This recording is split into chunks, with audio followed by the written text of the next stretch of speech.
centro vasco que está aquí mismo.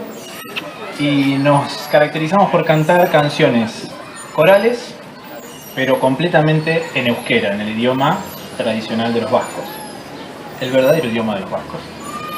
Y vamos a tocar esta tarde-noche, vamos a cantar 6 canciones típicas del repertorio vasco. La primera se llama Ikusten Duzun.